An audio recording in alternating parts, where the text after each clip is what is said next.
Halo sahabat Kismis. Dalam Islam, sihir merupakan perbuatan yang terlarang sekaligus masuk dalam dosa besar.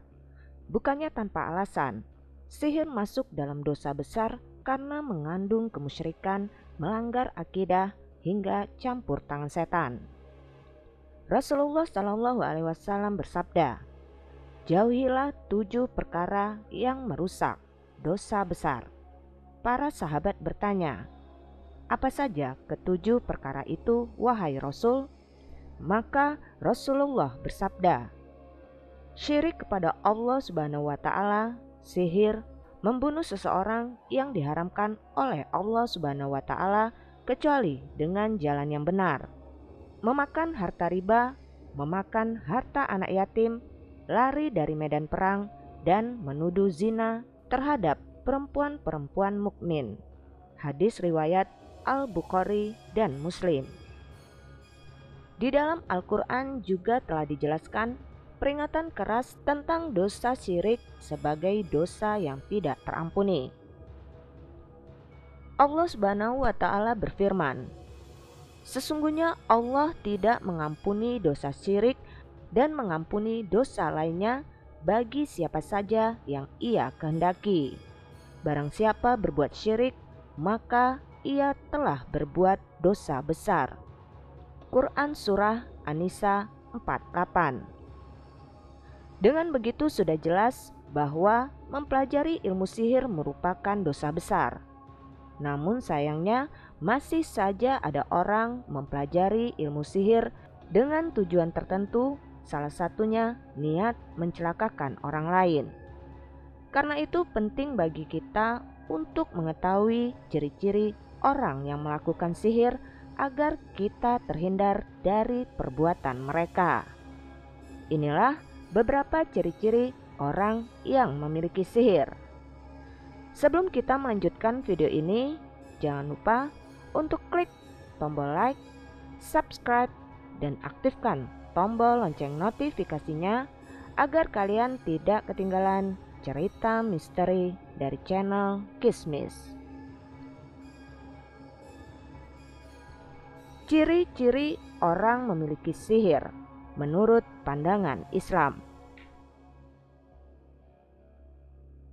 Number 1. Bertanya nama. Jika kamu berobat dan orang yang mengobatimu bertanya tentang nama dan nama ibumu, kamu perlu waspadai orang itu. Nama yang dia minta akan dijadikan untuk melancarkan kemampuan sihirnya. Number 2. Minta hewan.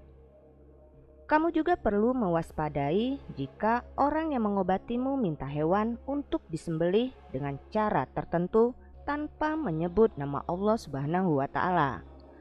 Biasanya hewan yang disembelih darahnya dilumurkan kepada bagian tubuh orang yang sakit. Number 3. Orang pintar. Jika kamu berobat yang tadinya kamu sangka dia orang pintar, kamu perlu mewaspadai ketika orang tersebut membaca jampi-jampi dan komat kamit dengan ucapan yang tidak dapat dipahami. Number 4. Tukang sihir. Orang yang punya kemampuan sihir biasanya meminta sesuatu yang aneh. Tujuannya agar orang yang tadinya berniat berobat tidak bisa memenuhi permintaan tersebut. Permintaan aneh misalnya meminta 11 ekor tikus yang ditangkap pada saat orang tidur siang. Jika orang yang sakit tersebut tidak dapat memenuhinya, dia meminta uang yang banyak dan mengesankan bahwa uang itu adalah nilai persembahan untuk Raja Jin yang diminta mendatangkan permintaan tersebut. Kadang-kadang tukang sihir juga biasa menebak nama orang yang datang kepadanya atau nama ibunya, asal negerinya, atau permasalahannya. Hal ini termasuk bantuan setan kepadanya. Number 5. Meminta barang bekas. Kamu juga perlu mewaspadai ketika kamu berobat dengan orang yang mengobatimu meminta barang bekas seperti baju, pakaian dalam, sisir, kuku, atau rambut kamu. sebaiknya kamu jangan lanjutkan berobat dengan orang seperti ini. Number 6. Menyembuhkan penyakit.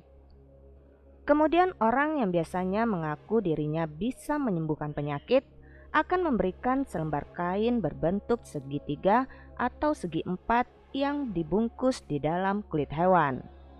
Benda tersebut kemudian diminta untuk dikalungkan di leher, di lengan, atau meletakkannya di bawah bantal. Hal yang paling nyata, orang tersebut punya kemampuan sihir ketika menghinakan dan merendahkan Al-Quran dengan benda-benda najis. Misalnya menuliskan ayat-ayat Al-Quran dengan najis atau melumuri Al-Quran dengan benda-benda najis seperti darah haid. Hal tersebut dilakukan sebagai persembahan yang diberikan oleh tukang sihir agar dilayani setan-setan. Itulah ciri-ciri orang yang memiliki sihir. Jika kamu memiliki permasalahan, hindari datang ke dukun atau semacamnya. Mintalah pertolongan kepada Allah Subhanahu wa Ta'ala karena Dia Maha segalanya. Atau berobat maupun ruqyah yang sesuai dengan syariat Islam. Percaya atau tidak, semua tergantung kepada diri kita yang menyikapinya. Namun ingat, selagi kita tidak mengganggu dan hidup berdampingan dengan mereka, maka mereka tidak akan pernah mengusik kita. Dari kisah-kisah yang terjadi ini hanyalah satu dari sekian banyak peristiwa yang terjadi di sekitar kita. Banyak hal yang tidak kita pahami secara logika di dunia ini, namun bukan berarti mereka tidak ada. Jika kamu memiliki pengalaman dan kisah-kisah mistis lainnya, tuliskan pengalaman dan komentar kamu di kolom komentar. Salam Kismis.